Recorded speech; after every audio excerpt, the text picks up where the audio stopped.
Ladies and gentlemen, welcome back for the third map. Bracket, how do you think Minutemen will deal with this this new map? Well, I think they just need to change their team comps. I honestly think they did a really good job with that Tracer and Soldier combo. But from the past, and looking at the previous Minuteman scrims, Raving Raptor seems to actually perform quite well on Genji. So maybe you have Raving Raptor on Genji, maybe Party Walrus on a Tracer or something like that. Something to double backline threat in order to sort of go on top of the Ignis's supports. I mean, the Spinner does a lot of job with those anti-heals, and they do often like using that as an engage tool as well. So very important to get back into Ignis's backline and access it with those dives. And the thing is, Ignis have also a very good way of protecting their supports. I mean, they haven't been dying too much from what I've noticed until Party Walrus was on that Tracer, which I definitely think would be the more optimal decision, even though I think that Soldier's better in the meta at the moment. Maybe just suit to what you actually perform on better. I think he looks a lot more comfortable on Tracer.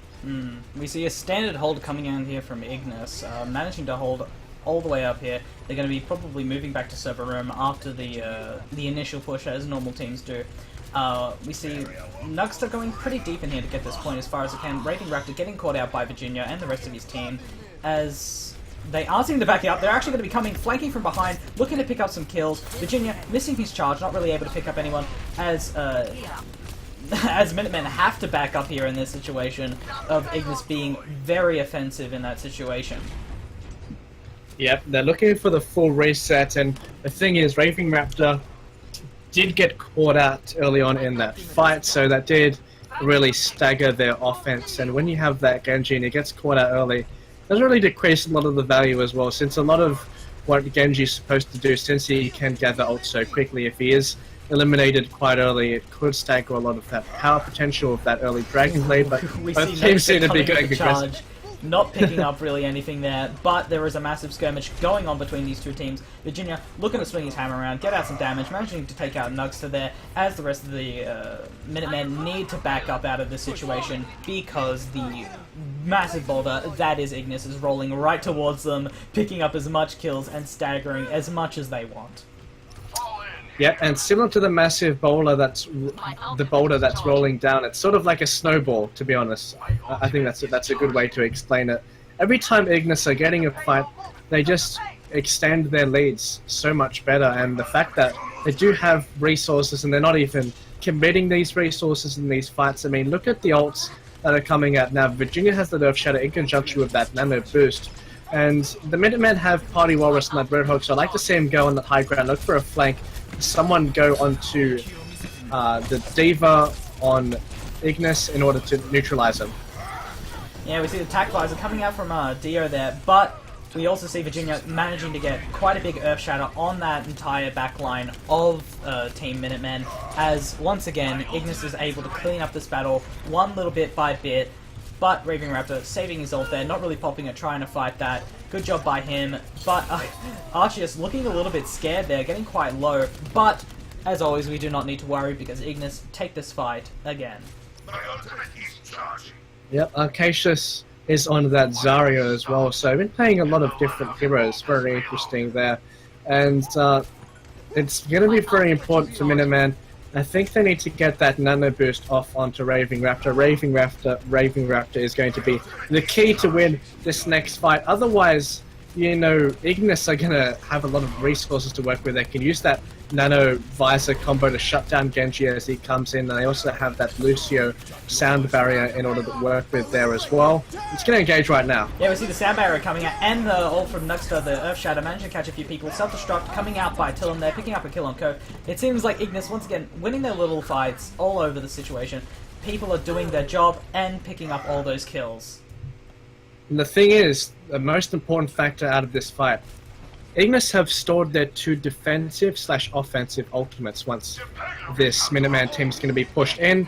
So if Raving Raptor does end up coming in with that Dragon Blade, we're going to expect Virginia to solo him out with that Earth Shadow, or maybe Arceus get a solo Graviton Surge and try to delay this the best they can. They have the resources to. Yeah, Virginia can get punished here with another Fire at Will. Out comes the Dragon Blade, managing to catch Binder out in the back, but getting taken down. Good job by the team, Ignis team. There, we just see a massive wipe coming out with that Graviton Surge.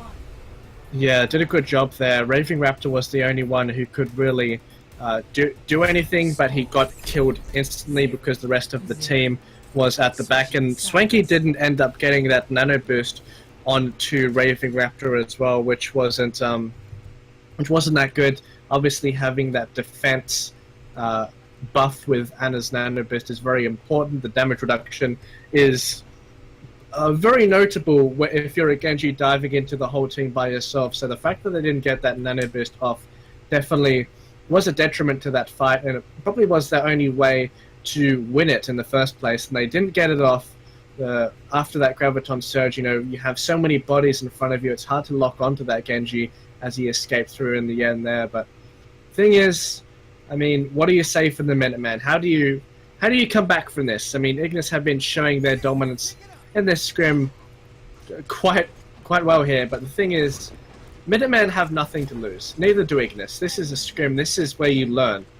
Now, if I were the Minutemen, you can go several paths here. I say this a lot of the time. You could say, oh, we'll stick to our guns. And in my opinion, for their guns, I want Party Walrus onto that Tracer. They did a fantastic job on it before. They're going for something a bit more meta. Well, that's until I saw that Junkrat. But they're going to be looking to zone control the bottom tunnel, the archway as they go down. So Raving Raptor is going to be in charge of that, going to be using that for zone control as this Ignis team push in. See what Ignis is lining up as well, because that Widowmaker could play an important part into the composition. See if they can get an early kill there and really stagger the spawns of Minutemen, as pretty much every fight has started off. Someone's been getting picked off, and they're still running with that Widowmaker. Dio is locking it in. Yeah, Ignis, Bracket, what do you think this Ignis team does so well that allows them to always win these fights? Well, I mean, this pound for pound, you know, roll to roll, this fight just explains it all. The fact that the positioning of Tillum and Acacius, they're right in the back line there, Shiz, and Dio just did a beautiful jump shot. That was absolutely insane. Good job, dude. They have good chemistry there. It was quite good, but looking at this, Shiz, I mean, this just really highlights the fact that Ignis, I mean, mechanically look a lot stronger than Minutemen, especially in this scrim. I mean, both teams have had a rather long break, so you can't exactly, you know, put too much context into it, but very good job there from Ignis. I mean, pound for pound, man-to-man on the roster, I mean, Ignis just are pretty stacked in terms of like a Server 76 team, and they have shown a lot of proficiency against other teams as well.